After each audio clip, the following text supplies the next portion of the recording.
இன்னைக்கு இந்த வீடியோல நம்ம எதை பத்தி பார்க்க போறோம் அப்படின்னா வந்து பாத்தீங்கன்னா ரொம்பவே இன்ட்ரெஸ்டிங்கான டாபிக் பத்தி தான் பார்க்க போறோம். இன்ட்ரெஸ்டிங் அப்படிங்கிறது ரொம்பவே சென்சிட்டிவான டாபிக் பத்தி தான் பார்க்க போறோம். என்ன அப்படின்னா வந்து பாத்தீங்கன்னா அதாவது கிரிக்கெட் வந்து நம்ம இந்தியால எப்படி ஆரிஜின் ஆச்சு, இந்தியாக்குள்ள எப்படி கிரிக்கெட் வந்தது அப்படிங்கிற பத்தி தான் பார்க்க போறோம். அதுக்கு முன்னாடி வந்து பாத்தீங்கன்னா அதாவது கிரிக்கெட் வந்து பாத்தீங்கன்னா இன்னைக்கு இந்தியால ஒரு மிகப்பெரிய விஷயமா வந்து இருந்துகிட்டு இருக்குது. மிகப்பெரிய விஷயமா இருக்கிறத விட வந்து பாத்தீங்கன்னா மிகப்பெரிய ஒரு பிசினஸாகவும் வந்து இருந்துகிட்டு இருக்குது.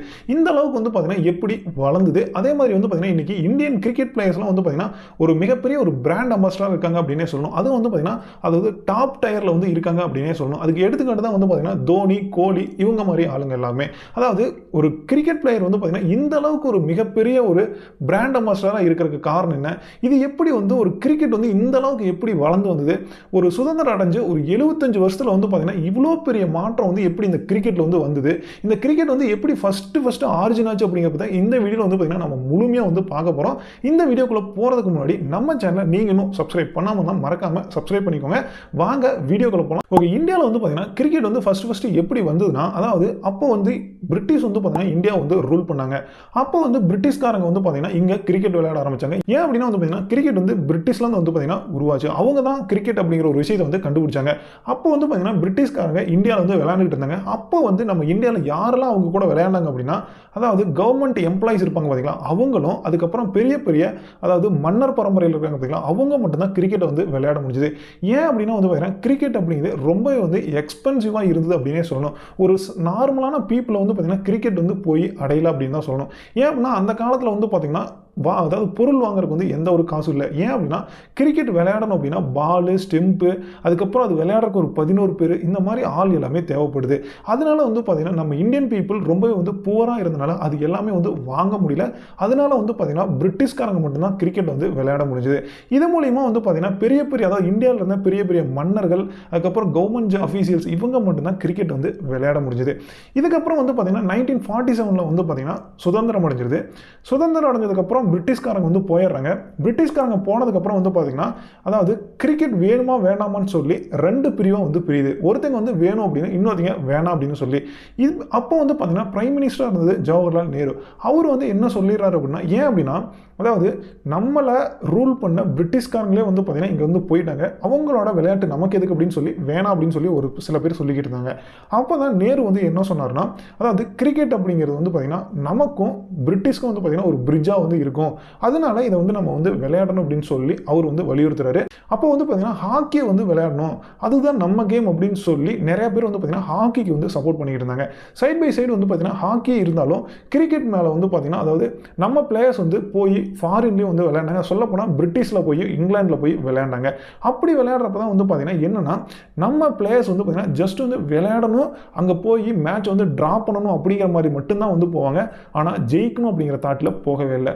அப்படி போய் விளையாடுறப்போ வந்து பார்த்தீங்கன்னா நம்ம இந்தியா டீம் வந்து பார்த்தீங்கன்னா 0 ரன்னுக்கு 4 விக்கெட் அப்படிங்கிற ஒரு நிலைமையில தான் வந்து போய் விளையாண்டாங்க. அதுதான் வந்து பார்த்தீங்கன்னா இருக்கிறதுல இப்போ வரைக்குமே ஒரு மோசமான இன்னிங்ஸில் வந்து பார்த்தீங்கன்னா 0க்கு 4 விக்கெட் போனது தான் வந்து பார்த்தீங்கன்னா ரொம்பவே மோசமான ஒரு இன்னிங்ஸாக வந்து இருந்துருது இப்போ வரைக்குமே. அந்த அளவுக்கு வந்து பார்த்தீங்கன்னா நம்ம இந்தியா டீம் வந்து பார்த்தீங்கன்னா ரொம்ப மோசமான நிலைமையில போய் விளையாண்டா போதும் அப்படின்னு போய் தான் விளையாண்டாங்க. அதுக்கப்புறம் தான் இந்தியா டீமில் வந்து பார்த்தீங்கன்னா பட்வாடி அப்படின்னு சொல்லி ஒருத்தர் வராரு. அவர் யார் அப்படின்னா வந்து பார்த்தீங்கன்னா அவர் ஒரு நவாப் பரம்பரை சார்ந்தவர், அவர் ஒரு முஸ்லீம். யார் அப்படின்னா வந்து பார்த்தீங்கன்னா இப்போ அந்த ஆக்டரா இருக்கார்ல சைஃப் அலி கான், அவரோட அப்பா தான் வந்து பார்த்தீங்கன்னா அந்த பட்வாடி அப்படிங்கிறவர்.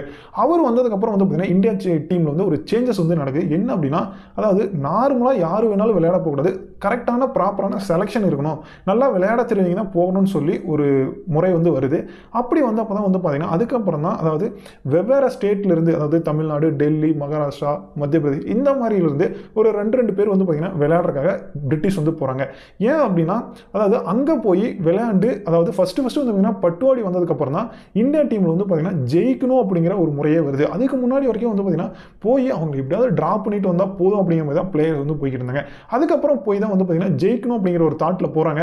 அதே மாதிரி அங்கே போய் வந்து பார்த்தீங்கன்னா ஜெயிக்கவும் செய்கிறாங்க. அதே மாதிரி வந்து பார்த்தீங்கன்னா இந்தியா டீம் வந்து ஃபாஸ்ட் பவுலிங்கை வந்து ரொம்பவே வந்து பயப்படுவாங்களாமா. அதனால மற்ற நாட்டு டீம் எல்லாமே வந்து பார்த்தீங்கன்னா இந்தியாவை பார்த்தாவே அதாவது ரொம்பவே வந்து இப்படி பயப்படுறாங்க அப்படின்னு சொல்லி ரொம்பவே வந்து கேலி பண்ணுவாங்களாமா. ஏன் அப்படின்னா ஃபாஸ்ட் பவுலிங் போட்டால் நம்ம இந்திய பிளேயருக்கு பெரிய அளவில் விளையாட தெரியாதாமா.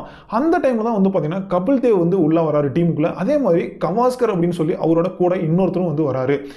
அதுக்கப்புறம் வந்து பார்த்தீங்கன்னா அதாவது கபில் தேவ் வந்து பார்த்தீங்கன்னா ஒரு ஃபாஸ்ட் பவுலரு. அந்த கவாஸ்கர்னு சொன்ன பார்த்தீங்களா, அவரு வந்து பார்த்தீங்கன்னா கவாஸ்கர் அதாவது ஹெல்மெட்டே இல்லாமல் உள்ளே போய் ஃபாஸ்ட் பவுலிங்கை வந்து ஃபேஸ் பண்ணக்கூடிய ஒரு ஆள் தான் வந்து பார்த்தீங்கன்னா கவாஸ்கர். அந்த மாதிரியான பிளேயர்ஸும் வந்து பார்த்தீங்கன்னா இந்தியன் டீமுக்குள்ளே வராங்க. அதுக்கப்புறம் இப்படி தான் வந்து பார்த்தீங்கன்னா நம்ம இந்தியன் டீமில் ஒரு மாற்றம் அப்படிங்கிறது கொஞ்சம் கொஞ்சமாக வந்து வர ஆரம்பிச்சுது. அதுக்கப்புறம் தான் அதாவது ஒரு இந்தியன் பிளேயர் வந்து பார்த்தீங்கன்னா ஃபாஸ்ட் பவுலிங்கும் போடுவாங்க. அப்படி ஃபாஸ்ட் பவுலிங் போடுறப்போ வந்து பார்த்தீங்கன்னா அவங்க வந்து அதை தலையை குனிஞ்சுக்குவாங்க தெரியுமா? பவுன்சர் பால் போகும்போது தலையை குனிவாங்களே, அந்த மாதிரி ஒரு வெள்ளைக்காரனும் வந்து பார்த்தீங்கன்னா தலையை குனிவான்னு சொல்லி மக்கள் வந்து பார்க்க ஆரம்பித்தாங்க. அந்த டைமில் வந்து பார்த்தீங்கன்னா ஹாக்கி கொஞ்சம் கொஞ்சமாக வந்து டவுன் ஆக ஆரம்பிச்சது. அப்போ டவுன் ஆக ஆரம்பித்தப்போ வந்து பார்த்தீங்கன்னா ஓகே, கிரிக்கெட்டில் என்ன தான் இருக்குது, கிரிக்கெட்டில் ஏதோ ஒன்று செய்ய பார்க்குறாங்க அப்படின்னு சொல்லி கிரிக்கெட் வந்து பார்க்க ஆரம்பித்தாங்க. அதுக்கப்புறம் தான் வந்து பார்த்தீங்கன்னா 1983 வந்து பார்த்தீங்கன்னா வேர்ல்டு கப்பும் வந்து வின் பண்ணுறாங்க. இந்த மாதிரி தான் வந்து பார்த்தீங்கன்னா கிரிக்கெட் அப்படிங்கிறது வந்து இந்தியாவுக்குள்ள கொஞ்சம் கொஞ்சமாக வந்து பார்த்தீங்கன்னா வர ஆரம்பிச்சது. இப்படி கொஞ்சம் கொஞ்சமாக வந்த கிரிக்கெட் வந்து பார்த்தீங்கன்னா இன்னைக்கு ஒரு மிகப்பெரிய ஒரு கட்டமைப்பை வந்து உருவாக்கி வச்சிருக்கு அப்படின்னு தான் சொல்லணும். கட்டமைப்பு அப்படிங்கிறத விட இன்னைக்கு கிரிக்கெட் வந்து பார்த்தீங்கன்னா ஒரு இந்தியாவில் ஒரு மிகப்பெரிய ஒரு பிஸ்னஸாக இருக்குது அப்படிங்கிறத எந்த வித மாற்று கருத்தும் இல்லை. அதாவது இன்னைக்கு ஐபிஎல் அப்படிங்கிற ஒரு விஷயம் வந்து இந்தியாவில் நடக்குது தெரியுமா? அது எவ்வளோ பெரிய பிஸ்னஸ் மார்க்கெட் அப்படிங்கிறதுல அதாவது சொன்னால் தெரியாது. அதை வந்து உள்ள டீப்பாக போய் பார்த்தா கண்டிப்பாக வந்து பார்த்தீங்கன்னா அது ஒரு பிஸ்னஸ் மார்க்கெட் தான். ஏன் அப்படின்னா வந்து பார்த்தீங்கன்னா ஒரு டீம் வந்து பார்த்தீங்கன்னா அவங்களோட பிளேயர்ஸ்க்காக செலவு பண்ணுறது ஒரு சீசனுக்கு வந்து 200 கோடி வந்து செலவு பண்ணுறாங்களாமா. ஆனால் அவங்களோட வின்னிங் ப்ரைஸ் அப்படின்னு சொல்லி பார்க்குறப்ப வெறும் 20 கோடி தான் வந்து பார்த்தீங்கன்னா வின்னிங் ப்ரைஸாக வந்து தராங்க. ஸோ 20 கோடி எங்கே, 200 கோடி எங்கே? ஸோ எப்படி இதை வந்து மேனேஜ் பண்ணுறாங்க? இது எல்லாமே வந்து பார்த்தீங்கன்னா கண்டிப்பாக அடுத்த வீடியோவில் இன்னொரு வீடியோவை வந்து நான் மேக் பண்ணுறேன். அதாவது ஐபிஎல் வந்து இப்படி தான் நடக்குது, இப்படி தான் வந்து டீமுக்கெலாம் காசு போகுது, இவ்வளோ காசு வந்து பார்த்தீங்கன்னா ஸ்பான்சர்ஷிப் தராங்க அப்படிங்கிற பற்றி அடுத்த வீடியோவில் கண்டிப்பாக நான் வந்து மேக் பண்ணுறேன். அது வரைக்கும் கண்டிப்பாக இந்த வீடியோ உங்களுக்கு பிடிச்சிருக்கும் அப்படின்னு சொல்லி நினைக்கிறேன். இந்த வீடியோ உங்களுக்கு பிடிச்சிருக்கும் அப்படின்னா மறக்காமல் லைக் பண்ணிடுங்க. அதுக்கப்புறம் உங்களுக்கு என்ன தோணுது அப்படிங்கிறத கமெண்ட்டில் வந்து லீவ் பண்ணுங்கள். அடுத்து இன்னொரு வீடியோவில் உங்களை சந்திக்கிறேன். Tata bye. தேங்க்யூ.